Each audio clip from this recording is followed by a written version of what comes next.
Good morning, Bacon Academy. Coming up on today's show, graduation information, Iran's presidential election begins Friday, and China goes to space. All that and more now on the Bacon Academy Student News. Today is Wednesday, June 12th, 2013. I'm Bernie Denler. And I'm Matt McAllister. Graduation ticket lists and grad night forms are due to the office this Friday. Seniors are also reminded that there are mandatory graduation rehearsals next Thursday and Friday from 12:30 to 1:45 and on Monday, June 24th from 12:45 until no later than 3. Students who miss practice must have a note from a parent or guardian. Finals begin next Tuesday, but the school will remain open on a full-day schedule through Thursday, although students are permitted to leave at 11:55 if they have transportation of their own. To leave early on these final days, students must turn in a permission slip to the main office available on the digital backpack. Microsoft and Twitter are joining companies such as Facebook and Google in calling for the right to release more details on how many requests they received to turn over user data under the Foreign Intelligence Surveillance Act. The calls for increased transparency come after details of a secret government surveillance program known as PRISM were revealed earlier this month. PRISM was a covert government program which gave the government unprecedented access to the servers of major tech companies, including Google, Facebook, Twitter, YouTube, Skype, and others.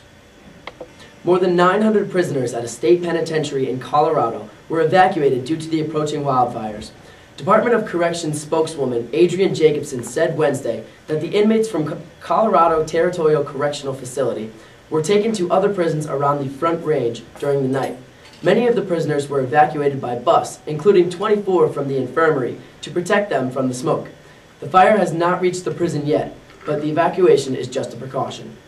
On Monday, the Senate passed a 5-year, $500 billion farm bill that expands government subsidies for crop insurance, rice, and peanuts, while making small cuts to food stamps. The legislation, which costs almost $100 billion annually, also would eliminate subsidies that are given to farmers whether they farm or not. It would save $2.4 billion a year on the farm and nutrition programs, including cuts that took effect earlier this year. The bill will support 16 million American jobs, save taxpayers billions, and is one of the most significant reforms to agriculture programs in decades, according to Senate Agriculture Chairwoman Debbie Stabenow. The Boston Bruins are set to take on the Chicago Blackhawks tonight at 8 in the first round of the Stanley Cup playoffs. The Bruins are riding high after sweeping the Pittsburgh Penguins 4-0 in their semifinals round. Beyond a talented team of defenders, including Zdeno Chara and Johnny Boychuk, the Blackhawks will have to get past Bruins goalkeeper Tuukka Rask, who boasts merely 2 goals against in the entire Penguins series. Threats from Chicago include offensive dynamos Jonathan Toews and Patrick Kane, and defenseman Duncan Keith, who returned recently from a 1-game suspension for flagrant high-sticking. Tonight's game will be aired on NBC. Former Iranian President Mohammad Khatami has announced his support for presidential candidate Hassan Rouhani, who recently became the only reformist left in the race after the stepping down of Mohammad Reza Aref. The 64-year-old is up against 5 conservative candidates, all thought to be more ideologically in tune with Ayatollah Ali Khamenei, Iran's supreme leader and top cleric, who has the final say over all state matters. These candidates include the mayor of Tehran, an advisor to Ayatollah Khamenei, a former foreign minister, Iran's chief nuclear negotiator, a former commander of the Revolutionary Guards, and a former oil minister. Khatami's support of Rouhani may prove invaluable in the first round of voting on Friday. If no candidate receives 50% of the vote, a runoff will be held on June 21st. Incumbent Mahmoud Ahmadinejad is not seeking re-election, as he is limited to 2 terms in office. Turkish riot police cleared the central Istanbul square that had been the focus of protesters against Prime Minister Tayyip Erdogan for nearly 2 weeks. Several hundred protesters remain in an encampment of tents surrounding the square. Among the protesters are secularists, nationalists, professional workers, unionists, and students.